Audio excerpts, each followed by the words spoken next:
Wai Kyung summoned all the members for a meeting, and as Wai Kyung was about to explain the reason for gathering everyone, the head elder mentioned that it was regarding the Mount Hang sword sect. During the subsequent conversation, Tae-Kyung was called forward, and they explained everything to the main elder. Wai Kyung advised Tae-Kyung privately in his mind to show utmost respect to the head elder, who was not only the family head but also Tae-Kyung's grandfather and the greatest senior of the family. Wai Kyung addressed everyone, stating that since their witness had arrived, they could proceed with the interrogation. He asked Tae-Kyung, in lieu of the family head, whether he had poisoned Lee Seo-gun of the Mount Hang sword sect.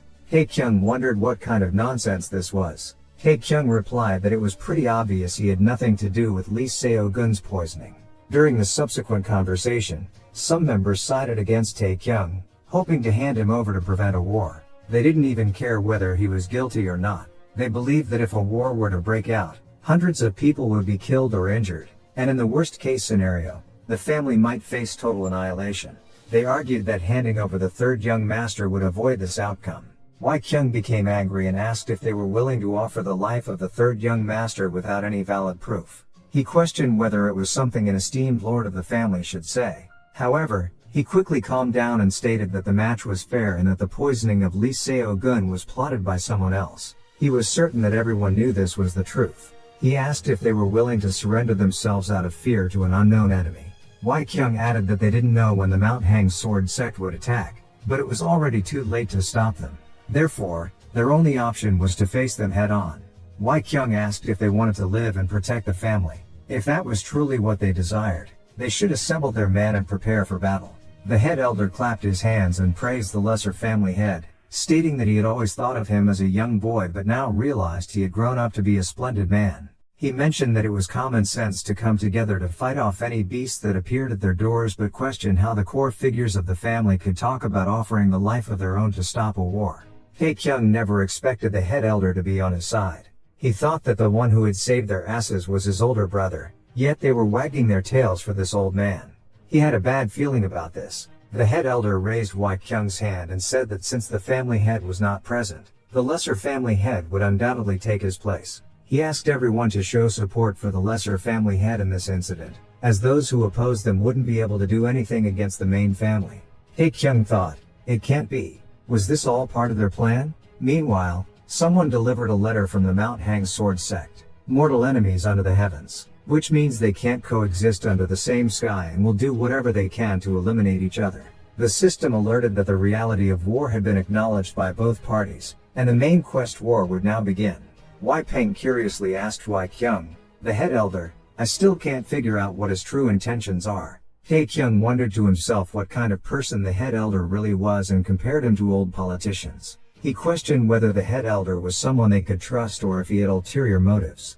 Wai Kyung explained that the head elder was a martial master who had achieved one of the highest spiritual realms and possessed immense knowledge. He stated that people like the head elder were considered the most dangerous in the world of Murim.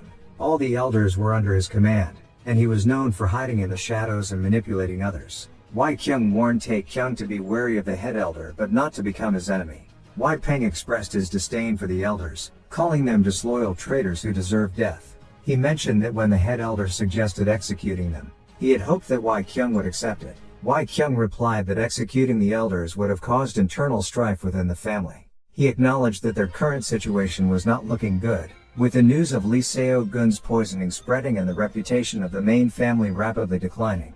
He also mentioned that they had received only one response for assistance, which was from the lower district sect. Meanwhile, Manhwa appeared and asked Tae-Kyung if he missed her.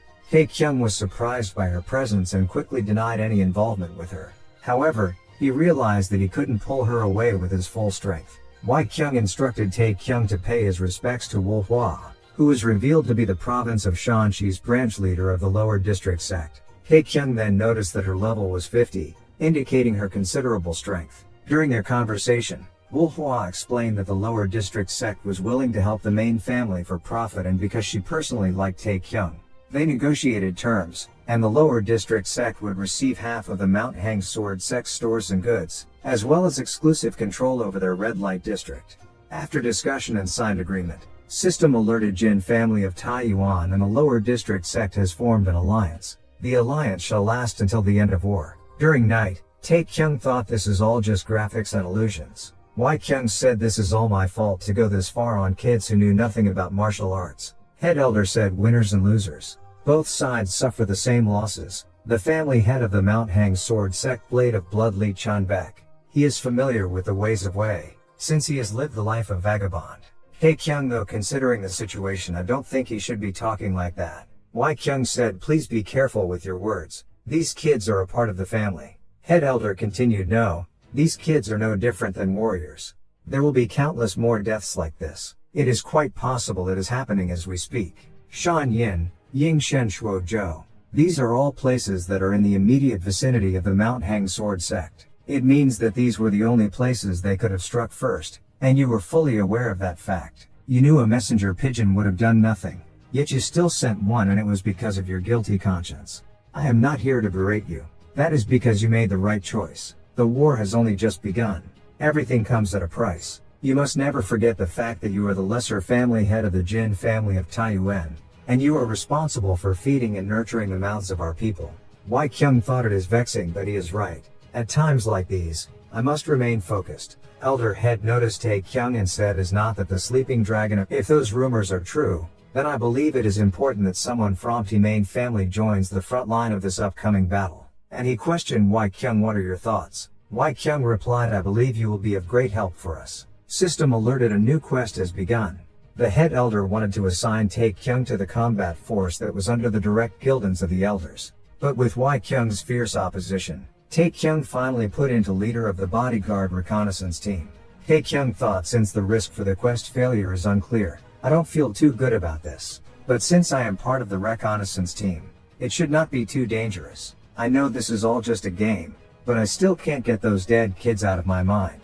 In any case, I have 5 people assigned to me. Tae-Kyung noticed that the members of his team seemed nervous, and there was one overly enthusiastic kid among them. Additionally, there was someone he found annoying. Wai Peng told Wai-Kyung that since they had departed at noon, they should arrive at their destination in 2 days. Wai-Kyung commented that they should stop treating Tae-Kyung like a little child and have faith in his abilities. However, they received a message via pigeon that the famous killer Joe Pill and 40 warriors had appeared at Zhengyang. Wai-Kyung speculated that if they passed through Hongshui, they would eventually reach Taiyuan, and some people had not yet returned to the main family. They suddenly realized that Tae-Kyung was on his way to Zhengyang. Tae-Kyung claimed that he was training the 5 members of his team, but Mu Jin became angry and criticized Tae-Kyung for treating the war like a joke and wasting their time. Mu Jin argued that Tae-Kyung knew nothing about warfare or battle tactics and instead caused accidents. Tae-Kyung warned Mu Jin about his mutinous behavior, but Mu Jin challenged him, asking what Tae-Kyung could do about it. Tae-Kyung declared that as the group leader, he would settle the issue with 3 slaps to Mu Jin's cheeks. During the confrontation, Mu Jin attempted to punch Tae-Kyung, but Tae-Kyung dodged the attack. Tae-Kyung then told the team to end the break and prepare to leave. Meanwhile, the famous killer Joe Pill discussed their mission to hunt down the Jin family of Taiyuan. They had killed many people and believed that if everything went well, they could earn 1,000 gold. Their subordinates informed them that there was still 1 warrior and 2 kids left, and they were currently heading towards Hongshui. The subordinates told Joe Pill he will bring few mans to chase them, tell him not to worry about that. Returning to Tae-Kyung, Mu Jin regained consciousness and tried to attack him again but ended up being cornered. Tae-Kyung commented on the bad weather and expressed doubt about reaching Zhengyang by that night. The 4 remaining members wondered if they could receive more training. One of the members yelled, "There is the kid over there." Tae-Kyung thought to himself that he had a bad feeling about the situation and questioned why he felt like something significant was about to happen. An unexpected quest has begun. So, friends, this chapter comes to an end. What will happen next? We'll uncover it in the next chapter. Don't forget to rate this chapter out of 10 in the comments. We'll see you in the next video. Until then, take care and goodbye. Don't forget to like the video and subscribe to the channel.